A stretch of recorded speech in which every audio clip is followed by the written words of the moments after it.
The moment you've all been waiting for.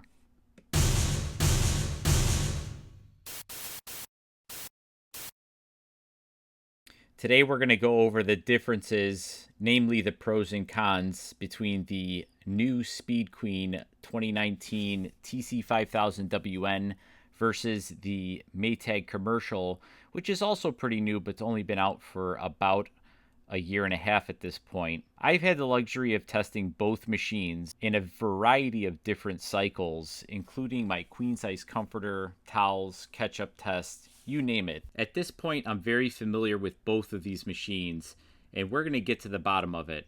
But before we do that, guys, do me a favor, hit that like button, and don't forget to subscribe if you haven't already.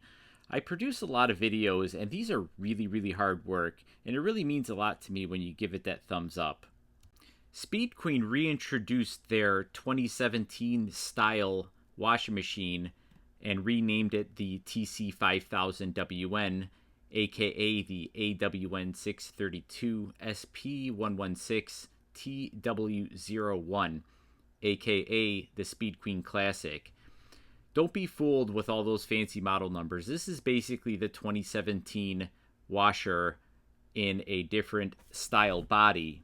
This old Speed Queen washer was so good that Maytag actually had to redesign a washer to compete with the reliability and the performance of this machine. And boy, did they really get it right.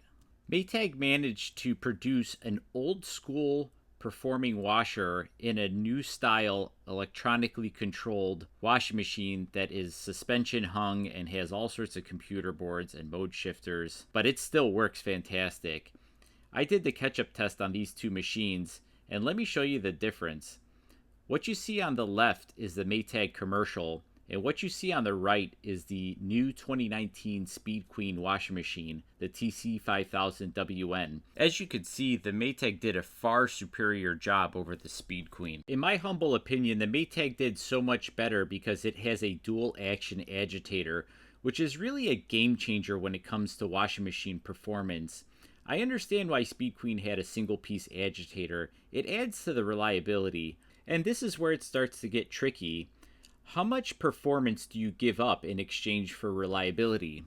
It's kind of a slippery slope. You could go either way, and it's difficult to find that happy middle where you find the best blend between a good performing machine that's going to get your clothes clean the first time and also a machine that's going to last longer than a year and a half. I'm kind of conflicted doing this side-by-side comparison because they're both really great washers in their own way.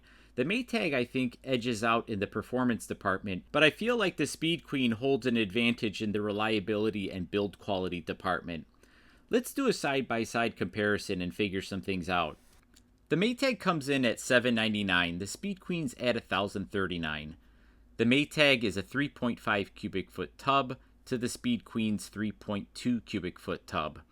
The Maytag has 5 usable cycles, so does the Speed Queen.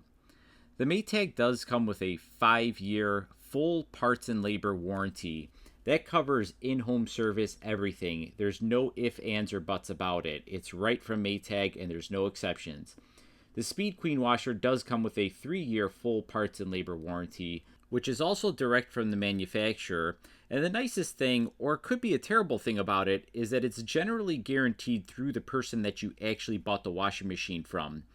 The downside to this is if you buy it online, you're basically screwed.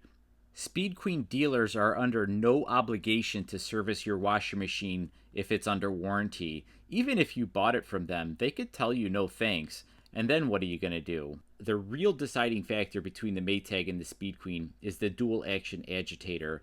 I know I keep harping about this dual action agitator, but it really is a big deal. The amount of rollover that the dual action agitator creates is far superior than Speed Queen's single piece agitator. The dual action is a little bit more prone to failure, or can be a little bit more prone to failure. I'll take that little risk for the amount of performance that it delivers. The Speed Queen edges out the Maytag with a 710 RPM spin speed versus the Maytag 700. The Maytag is significantly quieter. The Speed Queen washer is definitely a bit on the noisy side. It runs with an old school motor and it just sounds like an old-fashioned washer. The Maytag is definitely more refined and runs on a digitally controlled half horsepower brushless motor. The Speed Queen has a definite advantage in the fact that it lets in straight hot water when you ask for it. There's no tempering and there's no water temperature sensor. If you pick hot, you're getting the water straight out of your hot water tank, whatever temperature it may be. The Maytag, unfortunately, does temper your water. The hot is 90 degrees. That's a little bit more like lukewarm to me, but I digress. The Maytag also does have a lid lock, which is a bit annoying, but on the bright side, it only locks when it's doing a high spin. So during the normal wash cycle, you can open the lid at any time. It does stop the washer completely. Whatever it's doing, it comes to a complete halt. The same thing as the Speed Queen. But unfortunately, during the spin, you won't be able to open the washer. The Speed Queen, you can open at any time. There's no lid lock. You open the lid during a spin, and it will come to a screeching halt within 2 seconds. On a side note, if you guys like this side-by-side comparison chart, give me a like or a thumbs up. This chart took me 8 hours to make. I am so terrible with video editing. I just want you to know. It took everything I had to make this. So do me a favor, hit that like, definitely subscribe if you haven't already. So 6 minutes into this video, I still haven't told you which washer is better, but I think you could tell where I'm going with it. Ultimately, you just have to ask yourself, which one do you think is better? The Maytag offers performance, but unproven reliability. The build quality is okay, but not like the Speed Queen. The Speed Queen lacks a little bit in performance, but makes up for it in build quality and durability. Personally, I prefer the Maytag because I put performance before anything else. If the Maytag breaks, I can repair it, just as easily as I could repair the Speed Queen. But I think the average DIYer would be more inclined to repair the Speed Queen. Ultimately, the decision is yours. Just don't overthink it. These are both really great machines, so as long as you don't buy some piece of junk HE washer, you're probably going to be okay. In fact, I'd say that these two machines are better than 95% of the machines out there. On paper, the Maytag basically edges out the Speed Queen, and if you really want to get untechnical about things, you got to look at it like this. The difference between 700 and 710 RPMs is basically nothing, so I would change that to an equal sign. The other thing is the lid lock. The Maytag does have a lid lock, but it only locks during the spin cycle, which basically makes it a non-issue.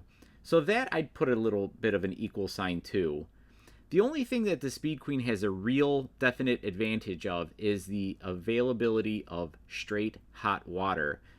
But then again, if that's not really that big of a deal to you, then the choice is pretty clear that you would want to go for the Maytag. But if getting straight tap hot water is important to you, then you might want to take a look at the Speed Queen. I certainly wouldn't be ashamed to sell either one of these machines at my store, but honestly, I'm a little bit prouder to sell the Maytag over the Speed Queen. Well, not that I could sell Speed Queens anyways, but you get what I'm saying. I just can't justify somebody paying $250 more for a machine that is not quite as good as the Maytag and has 2 years less of a warranty. It just doesn't make sense to me. Thanks for watching.